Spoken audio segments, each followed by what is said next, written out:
5वां स्थान इंटरमीडिएट में पाई है, इसके लिए पूरे प्रदेश में पाई है। इसके लिए आप क्या कहना चाहती हैं? मैं यही कहना चाहूँगी क्योंकि हर स्टूडेंट सोचता है पढ़ाई के वक्त कि वो टॉप करे, मतलब उसकी रैंक आए, हमेशा यही उसके मन में ख्वाब होते हैं। और आज जब आया तो बहुत अच्छी फीलिंग आ रही है कि मैं बहुत खुश हूँ। और सपोर्टिव की अगर बात करें तो मम्मी और पापा और विद्यालय के सारे शिक्षकों का इसमें बहुत सपोर्ट है। और हमारे मामा डॉक्टर विनय सिंह और मामा सतीश सिंह उनके प्रेरणा से ही मैं यहाँ पर आई थी कि मैं अपना अध्ययन यहाँ पे स्टार्ट करूँ, तो इस वजह से मतलब उनका बहुत सपोर्ट है। और चलिए, बहुत अच्छी बात है। आप अपना परिचय दीजिएगा। आपका क्या नाम है, किस संस्था से पढ़ती हैं? मैं Akanksha Singh Shri Vishwanath inter college 12B5 section की छात्रा हूँ। और पिताजी क्या नाम है? पिताजी नीरज सिंह, श्री नीरज सिंह, और माता का नाम श्रीमती रीना सिंह।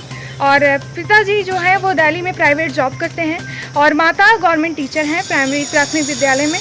कहाँ पे? राहुल नगर सुल्तानपुर में। आप मूल निवासी कहाँ की हैं? मूल निवासी में राहुल नगर, ताजुद्दीनपुर राहुल नगर की। तहसील कादीपुर? तहसील कादीपुर, जिला सुल्तानपुर। चलिए, बड़ी अच्छी बात है। तो आपके टॉप होने की सूचना सर्वप्रथम कहाँ से मिली, किसने दिया? माँ ने बताया था कि यूपी में मेरा 5वां स्थान है, वही तुरंत लेकर आई क्योंकि साइट चल नहीं रही थी। मैं छत पे थी और चेक कर रही थी बट साइट चल नहीं रही थी, तो माँ ने बताया कि मेरा यूपी में 5वां स्थान। अच्छा, क्या आपने सोचा था कि आप पूरे उत्तर प्रदेश में 5वें स्थान पर आ जाएंगे या टॉपर में रहेंगे? तैयारी उसी बेस पे थी, चाहती थी कि यूपी में मेरा स्थान आए। 5वां मतलब मेरा और भी था, लेकिन अब इतना है तो अच्छा लग रहा है। आप कितना पूरे पूर्णांक में कितना प्राप्तांक आपका मिला है? 470 है, 470 है। चलिए, बहुत अच्छी बात है। आप इस देश के लिए, इस समाज के लिए, इस क्षेत्र के लिए आप क्या कहना चाहेंगे उन बच्चों के लिए जिनका रैंक अभी तक नहीं आया हुआ है? ऐसे बच्चों के लिए आपके जो छोटे भाई बहन हैं, उनके लिए क्या संदेश है? उनके लिए यही संदेश है कि शुरुआत से तैयारी करें। शुरुआत से तैयारी करें। आप हमेशा सोचें कि आपका यूपी बोर्ड कल है। अब हमेशा सब लोग उसको रिजेक्ट करते रहते हैं कि अभी तो है नहीं, अभी इतने कोर्सेज नहीं हुए हैं, लेकिन आप हमेशा अपनी तैयारी रखें। जो भी चैप्टर्स पढ़ाए जाएं उसे तुरंत रिवाइज करने की बहुत ज़रूरत होती है। तो इस बेस पे अगर आप करते हैं, आप सीरीज अदर आप लोकेशन की बुक चेक करिए, आप उससे पढ़िए, अपने क्वेश्चन अटेम्प्ट करिए, तो आप बेटर कर सकते हैं। अच्छा, आप अपना आदर्श किसे मानती हैं? आदर्श मेरी प्रेरणा जो है वो हमेशा से रही है।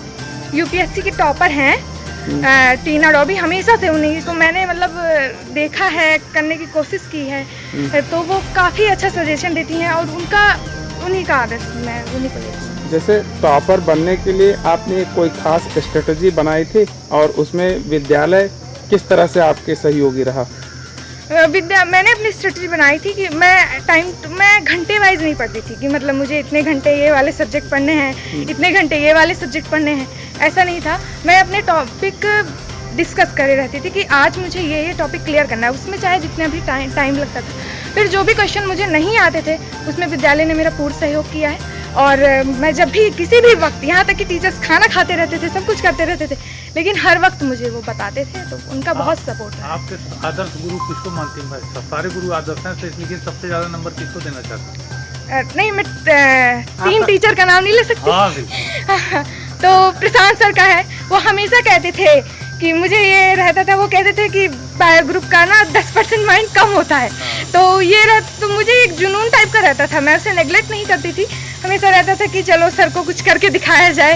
और आरपी सर ने हमेशा किया है, क्योंकि आरपी सर कहते थे कि किसी भी एग्ज़ाम के पहले आप अपना 100% दे दो, उसके बाद नहीं सोचना चाहिए कि हम क्या कर रहे हैं। और अतुल सर का हमेशा रहता था, क्योंकि वो मोटिव बहुत करते थे, क्योंकि साइंस के स्टूडेंटों की हमेशा ये प्रॉब्लम होती है कि वो हिंदी के लिए काफ़ी लो रहते हैं। तो हिंदी के लिए लो होना, तो मेरा ऐसा नहीं था, क्योंकि अतुल सर काफ़ी वो थे, हमेशा स्ट्रेटजी बताते रहते थे कि इस तरह से निबंध लिखो, इस तरह से करो, तो उनका बहुत सपोर्ट है। अच्छा, माध्यम आपका अंग्रेजी है या हिंदी?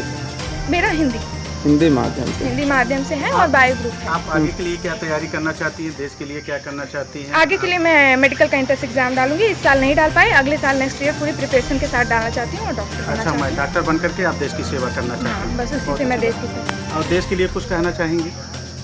देश के हाँ, ऐसे भविष्यों के लिए जो आने वाले भविष्य हैं उनके लिए कोई एक संदेश हो, उसको आप बताइए। इसके बाद फिर मैं यही कहूँगी कि अगर आपको सफलता पानी है तो उसका एक ही मंत्र है, लगे रहो।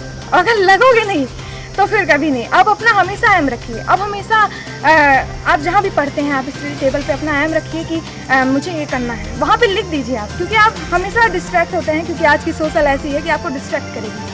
तो उस वजह से ये कहूँगी कि हमेशा आप लगे रहो, अच्छी तरीके से पढ़ाई करो और पूरा सपोर्ट लो टीचर का, क्योंकि वो उसी के लिए हैं और टीचर का सपोर्ट बहुत ज़रूरी है। क्या आपने कोई कोचिंग या ट्यूशन भी किया है? कोचिंग नहीं की, क्योंकि मैं जिस एरिया में रहती हूँ वहाँ पे आना जाना गर्ल्स के लिए मतलब बहुत थोड़ा डिफिकल्ट हो जाता है, टाइमिंग एडजस्टमेंट नहीं हो पाता है, तो इस वजह से ये सब मतलब आपने घर पे अच्छे से पढ़ाई की और विद्यालय सेल्फ स्टडी से, और मैंने टोटली स्कूल की मैंने पूरी मेहनत की है। अच्छा, स्कूल से सारी चीजें हुई जो भी मेरा डाउट रहता था तो सर से क्लियर हो जाता था। यहाँ तक कि हम छुट्टी में भी अपने एक्स्ट्रा क्लास चला के कर लेते थे। जून में भी हमारी एक्स्ट्रा क्लास चली थी। जैसे उत्तर प्रदेश में बड़े बड़े शहरों में अच्छे अच्छे कोचिंग संस्थाएं हैं, जहाँ के उनके माता पिता हजारों लाखों खर्च किए अपने बच्चों पर, और आप ग्रामीणांचल में जिले के आखिरी छोर पर हैं, जहाँ पर यह विद्यालय है और आप हैं, और इस क्षेत्र के होने के बाद भी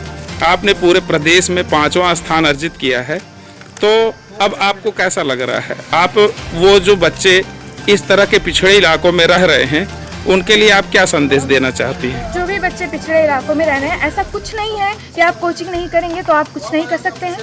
कोचिंग का जो रोल होता है वो 1% होता है, 99% हमारा रोल होता है। सेल्फ स्टडी बहुत इंपॉर्टेंट है। आप जितना पढ़ेंगे उतना ही आपके लिए फायदेगर होगा, और सेल्फ स्टडी बहुत मेन है। मतलब कोचिंग आपका कोई रोल नहीं करती। हाँ, वो आपको एक रो दे देती है कि इस बेस पे तैयारी की जाए तो बढ़िया है। मैं ये कहूँगी कि अगर कोई बच्चे कोचिंग लेना चाहते हैं तो ले सकते हैं। इनमें उनको रो क्लियर हो जाती है कि हमें ऐसे ऐसे टॉपिक्स पढ़ने के लिए। तो कमज़ोर बच्चों के लिए कोचिंग का कहूँगी और उनके लिए नहीं। यूपी बोर्ड कोचिंग नहीं मानता है, आप अदर तैयारी के लिए कोचिंग ले सकते हैं। मतलब आपका है, आपके मेहनत और विद्यालय का योगदान आपको टॉप पर बनाने में अहम भूमिका अदा किया। मेरी फैमिली सपोर्टेड और विद्यालय मेरा बहुत सपोर्टेड है, तो इस वजह से मैं उसी से टॉप की, मेरा पूरा श्रेय हो जाता है। अच्छा, धन्यवाद। Thank you.